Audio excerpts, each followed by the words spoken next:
Assalamualaikum warahmatullahi wabarakatuh. Perkenalkan, nama saya Sarul Rifaldi. Saya dari kelas akuntansi non-reguler 2B Universitas Muhammadiyah Cirebon. Di video ini saya sebagai tugas dari mata kuliah Al-Islam Studi Kemuhammadiyahan yang diampu oleh Bapak Ghazali Saroni SAG MM.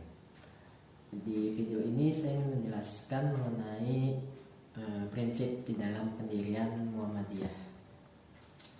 Ada 7 prinsip yang dijelaskan oleh Bapak Ghazali. Yang pertama itu mengenai ketauhidan. Pokok pikiran hidup manusia harus berdasarkan tauhid kepada Allah Subhanahu wa Ta'ala. Jadi dalam hidup manusia itu harus berdasarkan kepada tauhid, yaitu beribadah serta tunduk dan taat kepada Allah. Kita sebagai manusia harus hidup berdasarkan tauhid. Tauhid dalam bahasa Arab diambil dari kata wahada wahidu tauhidan, yang artinya menjadikan sesuatu satu saja, atau secara istilah itu mempunyai arti menjadikan Allah Subhanahu wa Ta'ala sebagai satu-satunya sesembahan yang benar dengan segala kekhususannya. Dan di sini ada 3 tauhid yang saya dapat sampaikan. Yang pertama itu mengenai tauhid rububiyah. Tauhid rububiyah ini menekankan keyakinan bahwa Allah yang menciptakan dan mengatur segala apa yang ada di dalam alam semesta. Yang kedua adalah tauhid uluhiyah. Tauhid uluhiyah mengimani bahwasannya Allah satu-satunya yang berhak disembah, tidak ada sekutu baginya. Semua ibadah mulai dari sholat, puasa, dan ibadah-ibadah lainnya baik lahir maupun batin, itu semuanya diikhlaskan hanya kepada Allah Subhanahu wa Ta'ala dan tidak boleh dipalingkan kepada selain Allah Subhanahu wa Ta'ala. Yang ketiga itu tauhid al-asma was sifat.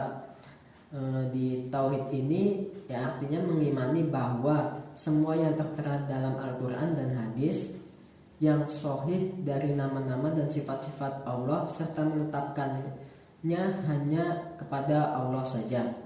Allah memiliki nama-nama dan sifat-sifat baik yang disebut dengan Asmaul Husna. Di sini kita harus meyakini bahwa Allah lah yang hanya memiliki semua sifat-sifat baik tersebut.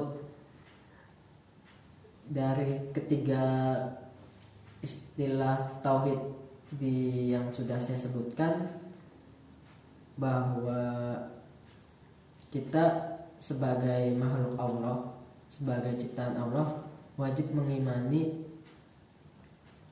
hanya kepada Allah semata. Dari konsep pemahaman tauhid tersebut sejalan dengan firman Allah di dalam surat Al-Anbiya ayat 25, di mana Allah berfirman,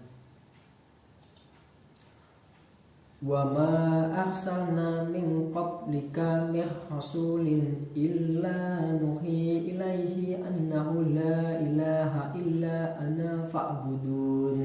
Yang artinya, dan kami tidak mengutus seorang rasul pun sebelum kamu, melainkan kami wahyukan kepadanya bahwasanya tidak ada Tuhan melainkan aku, maka sembahlah olehmu sekalian akan aku.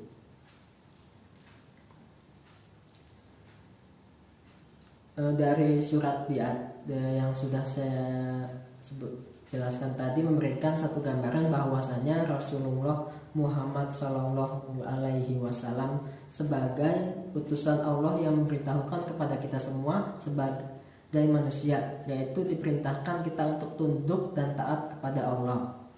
Yang selanjutnya ada Quran surat Muhammad ayat 19 yang berkaitan dengan ketauhidan, di mana Allah berfirman, "Fa'lam annahu la ilaha illa huwa wastaghfir li dzambika walil mu'minina wal mu'minat wallahu ya'lamu mutaqallabakum wa mathwaakum."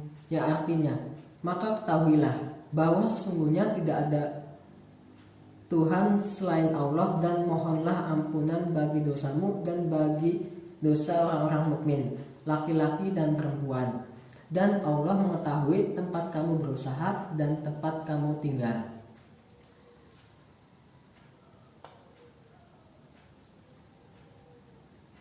Dari semua penjabaran yang sudah saya jelaskan, dapat disimpulkan bahwa kita sebagai makhluk ciptaan Allah wajib mengesahkan Allah, dan segala sesuatu bentuk ibadah yang kita lakukan hanya kepada Allah Subhanahu wa Ta'ala. Karena Allah yang menghidupkan, yang mematikan kita, yang memberi rezeki kita, dan mengatur semua kejadian di muka bumi ini hanyalah Allah Subhanahu wa Ta'ala. Kita harus patut tunduk terhadap semua perintahnya dan larangannya. Mungkin sekian penjabaran dari saya untuk tugas pertemuan ketiga dari mata kuliah Al-Studi Muhammadiyahan. Sekian dari saya, mohon maaf apabila ada salah kata. Wabillahi taufiq wal hidayah. Wassalamualaikum warahmatullahi wabarakatuh.